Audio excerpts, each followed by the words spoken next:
Monday morning to you. Hope you all had a great weekend out there. I'm Heather Brown, and this is the CBS News Minnesota Morning Update. I'll tell you something. Fall has arrived. You will feel it when you head out the door this morning. Be sure to grab your fall jacket or maybe a sweatshirt when you're coming outside. We're going to get you up to date on the news and the weather. We got a fun talker for you today, but that weather, it's a little chilly out there this morning, just hitting 50 right now early in the morning. But by this afternoon, it should be a nice day ahead. Sunny, pleasant, 62, but we are going to see some of those colder mornings coming up. In fact, there's a frost advisory coming up for Wednesday. So yep, it is fall here. Let's get talking about this because we now know who will be the halftime show headliner at the Super Bowl. NFL announcing that Rihanna was the choice to lead the show. It'll be February 12th. It was had in Arizona this year, and the singer then did confirm this news. She posted a photo of her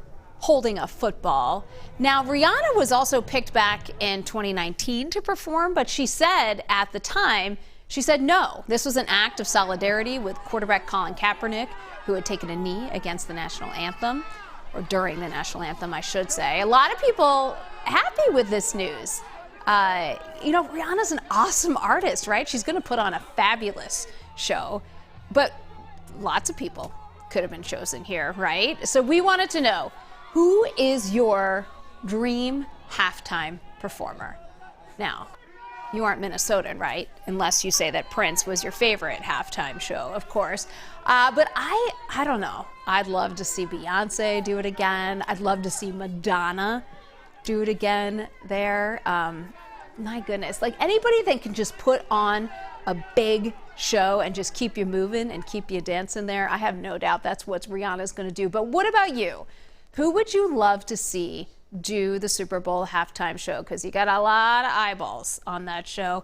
If you're watching here on Facebook, leave a comment. We'll read through some of those coming up in just a moment. We do want to get to our top stories, though. A shooting outside of a football game canceled one school's plans for homecoming weekend. This all happening in Richfield. Also in Richfield this morning, 4 schools will be closed because of online threats that came into the school. These are the secondary schools, so it does include Richfield High School and Richfield Middle School. All of this coming after that shooting that happened at the homecoming game. Police say that 2 teenagers with ties to Richfield have been arrested to Richfield High School. Those charges are expected to come. Now, the victims here in this case, they are at home. They are recovering in good condition. The shooting did have players, though, running off the field in the middle of the game. It also had fans that are evacuating the stands. The shooting did prompt school leaders to cancel the homecoming dance. This year we were like, oh, finally, we can experience homecoming one more time as seniors all together. It was kind of like a last hurrah. You never really think it's going to be your school. And I think everybody says that if it happens to them. And of course, more disturbances this morning as those schools are canceled, as police say that they are working to investigate these threats. The elementary schools are open right now. The threats, apparently, this is according to Richfield, were not directed at the elementary schools, so they will stay open. But it's the 4 secondary schools, including Richfield High School and Richfield Middle School, that will be closed today. Now, as for the shooting that had happened on Friday night, police tell us that the 16-year-old is a former Richfield High School student. That student is accused of instigating the altercation. A 15-year-old student, current student, is accused of pulling the trigger. Officers arrested them in separate locations on Saturday. The 2 men who were shot were 18 and 21, and as we said, they are expected to be okay. Now, new this morning, Hurricane Ian just turned from that tropical storm to a hurricane, now a Category 1, churning through the Caribbean. It's just about to set its sights on Cuba and then expected to hit Florida later on this week. And Florida officials say that they could start issuing evacuation orders today. Now, hundreds of thousands of people along Canada's Atlantic coast have no electricity. This following a hit from former Hurricane Fiona. Now, that came ashore over the weekend. It was a powerful post-tropical cyclone, but it was still at hurricane strength. So those winds came through, the storm sweeping by homes, uprooting giant trees. 1 woman was killed. This, of course, the hurricane that really hurt Puerto Rico. Recovery efforts continue there, where Fiona had knocked out power, caused severe flooding on that island. Fiona is believed to have caused at least 5 deaths in the Caribbean.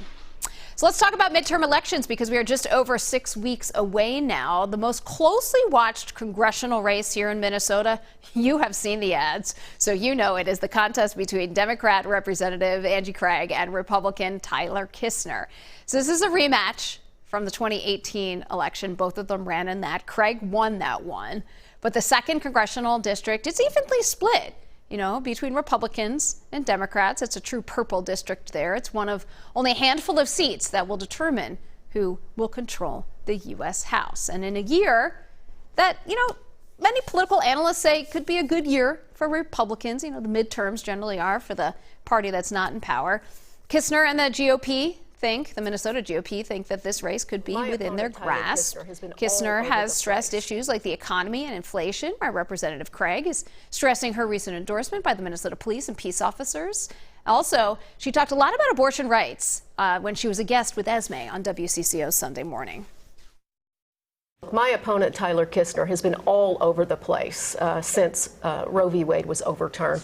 He has said he's 100% pro-life. He took it off. That was a couple of years ago, I think. That's right. He took it off his website. And he did say just last weekend that he thought that Lindsey Graham's bill, which would outlaw abortion after 15 weeks and put doctors in prison, looked like a reasonable approach. Okay.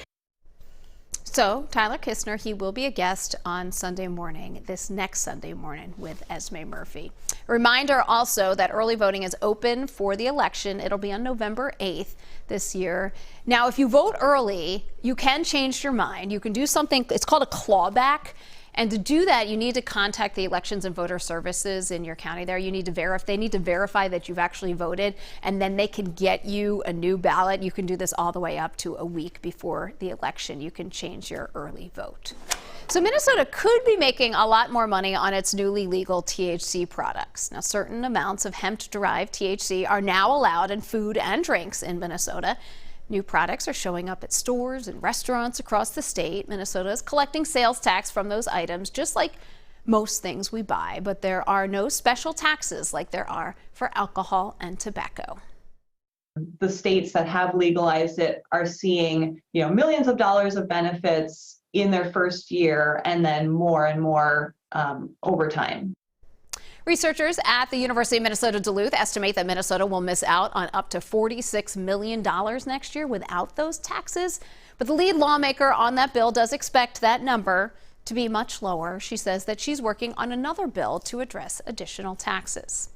So former NFL quarterback Brett Favre is facing new scrutiny in that alleged welfare scheme in Mississippi.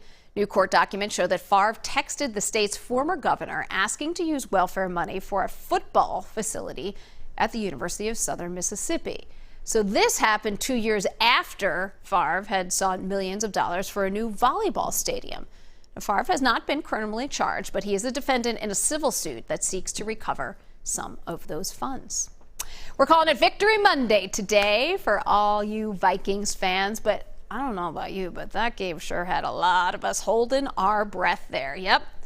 Whew, all the way to the end. Yep. Are you not entertained? Yeah, well, we were entertained. I suppose that's one way to think about it. The Vikings came back to beat the Lions in the final minute there. Kirk Cousins hit KJ Osborne for the touchdown. 45 seconds left to play. So the Vikings rally for that 28-24 win to keep their share of a first place in the NFC North. Oh, okay. Let's not keep doing it like that. Let's get those W's, but maybe not so much entertainment. Now the Vikings, though, they have a very different week ahead of them. They are heading to London for a game this Sunday. It's coming up against New Orleans Saints. They're going to play at Tottenham Stadium. Now, the Vikes say they have enjoyed these previous trips to London, and now some of their newer players are going to be making their first trip.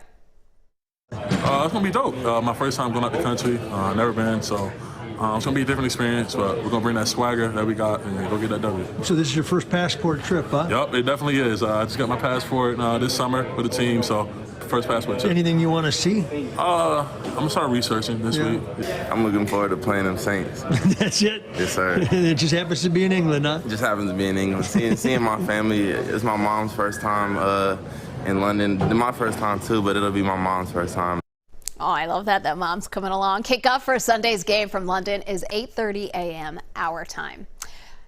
I love this story too. Actor and wrestling superstar John Cena has added another record to his belt. This is probably his greatest record there.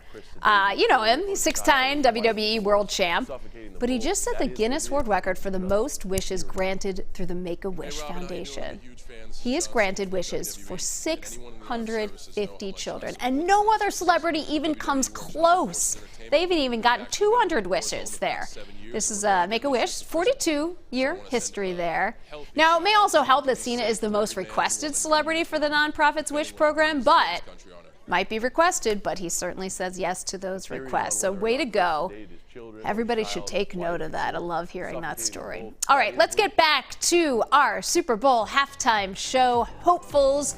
What are you saying? Who do you want to see perform? Oh, Jenny, Garth Brooks. That's a good one. Maybe when he was younger, but he'd still be great. I had a chance to interview Garth Brooks and his wife, Trisha Yearwood, once, and I swear they were just the nicest people. I think that they would put on a great show, too. Oh, Annette, let's go back to the 80s and do some sort of collab, 80s stars. I, too, would love to hear that as well. They just had a whole bunch of 90s stars performing over at the X, so that was fun. Maggie, I'd love to see Ed Sheeran. Oh, yeah, that's a good one, too. You are all coming up with some really good ideas, and Lin-Manuel Miranda do a few selections from Hamilton, perhaps some selections from Encanto. Get everybody going there too. Earth, Wind, and Fire, Mary. Yep. Also, excellent ideas. Look at you all just delivering for us this morning. How fun. Thank you so much. Thanks for sharing. Thanks for being with us today. This is your morning update from CBS News Minnesota. Great to be with you here on this Monday, and we will see you back here tomorrow morning.